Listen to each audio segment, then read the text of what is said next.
Hi there, welcome back to Waito Tutorials, and in today's video we're gonna play a little bit with the layout system with this L-shaped roof. We're gonna create firstly a top view in which we're gonna place some dimension lines and place those Sawmill List numbers. We're gonna see how can we position those numbers on the element itself, and we're gonna also create a cross section where we're gonna put some dimension lines too, and we're gonna learn about labeling. So I'd say let's start with creating a new top view.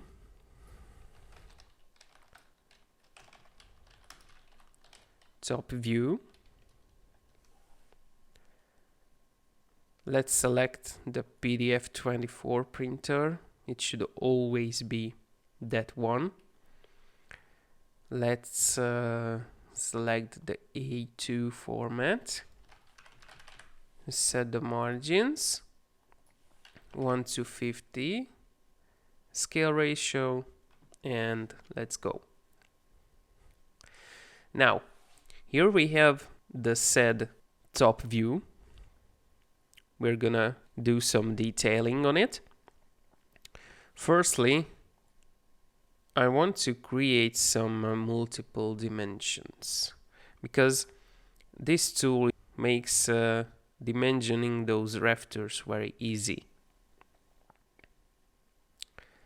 As you can see, with 2 clicks I put dimensions all the way from this corner to that one. And I can do this on every side. Yes, here as well.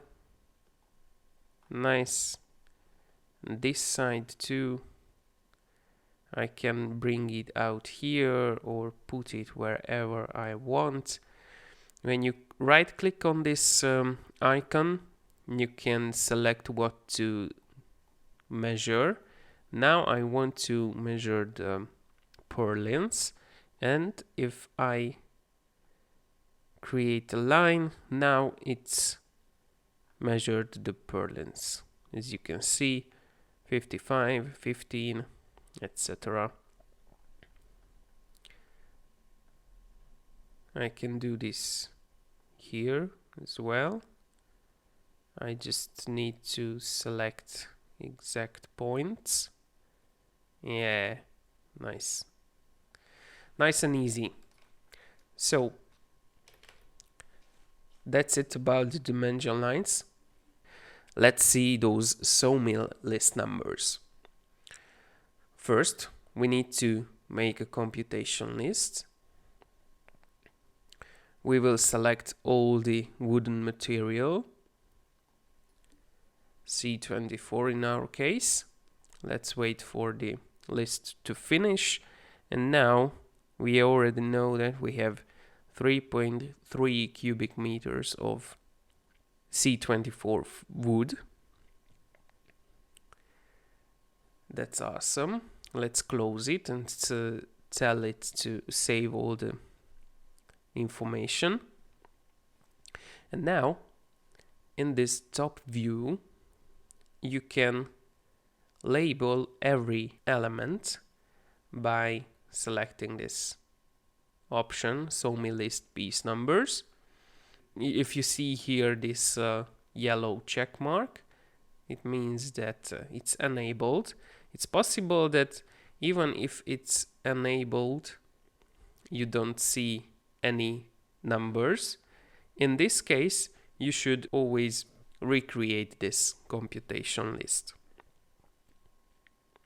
So we have these numbers here. As you can see, you have an element and you have the number on the center of it, but you can modify this if you don't want to see them on the center. Let's see, program settings, and here in the position number placing you can select where you want to place it. You can select it to be on the start of the element or on the end of it, or you can set a specific distance from the start point. Let's select now the start. Okay. And now to reset those numbers, you just disable and enable them again. Now you have the numbers on the start point of every 3D element. If you are not satisfied with it, let's go back to General, Program Settings, and set a specific distance. Let's say 20 centimeters. I don't know. It's just a test. Label, disable, enable, and now it's shifted a little bit toward the center by 20 centimeters as I inserted it. So that's the deal with these number positionings. So up here in the settings, general, program settings, I usually use the center point. Oh, sorry.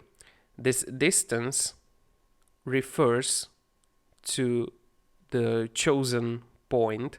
So if I select the center and I also insert the distance, it means that the number will be shifted from that center point. Let's check it.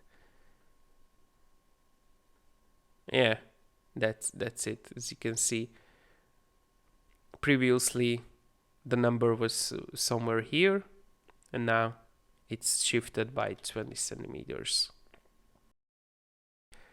So that's it with the top view. Let's create a section, a cross section. We need to do this here in the 3D model space. I want to create a vertical cross section. I need to set a parallel. Yes. And I want to create somewhere here that cross section. Nice. And the direction should be over there. The depth will be only 40 centimeters or something like that. Okay. The printer again should be PDF24. A3, yes. 1 to 50. And okay. Oh, that's too big, but that's not a big problem. Let's go back to A4. Portrait mode. Yes, that's right. I don't need the title block right now. So, what do we have here? This is our cross section. We can put some dimension lines. Firstly, you should use the single dimensioning right here because there's no multiple elements to measure, but you can put some nice and easy single dimensions also.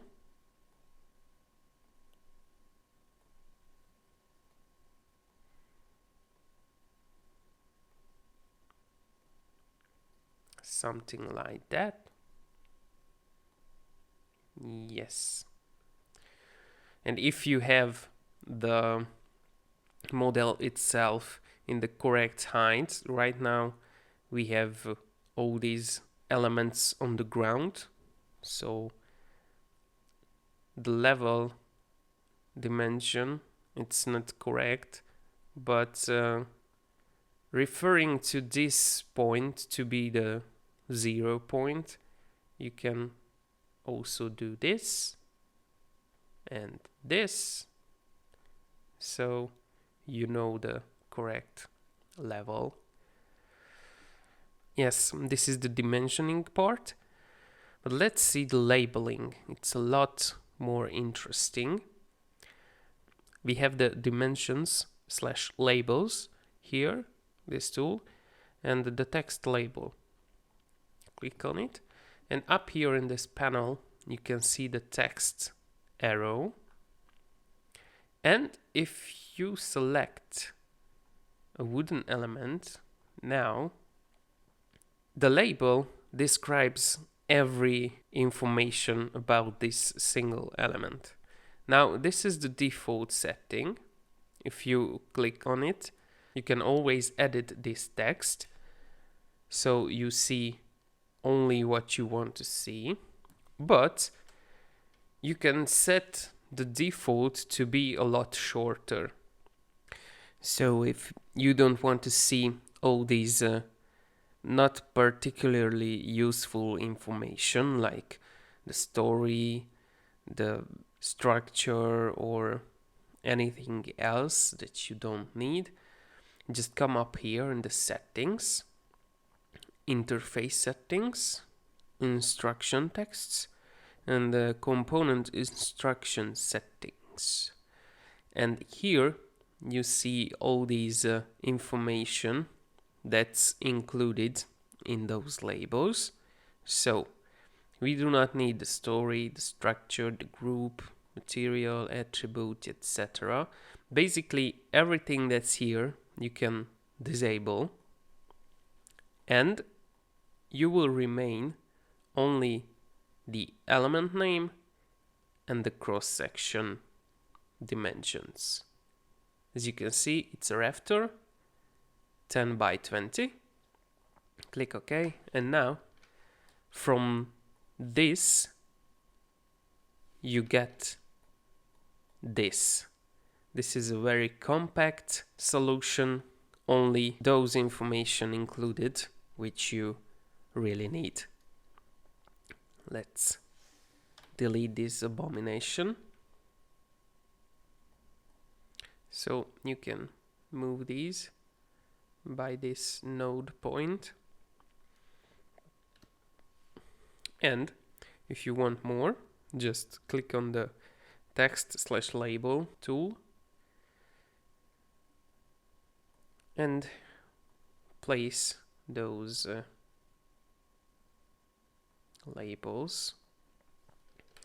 But if you don't want to see these namings and you have an element, you want a special name for it, you can do this by double clicking on one of your elements, and here in the name section you can change its name, its default name.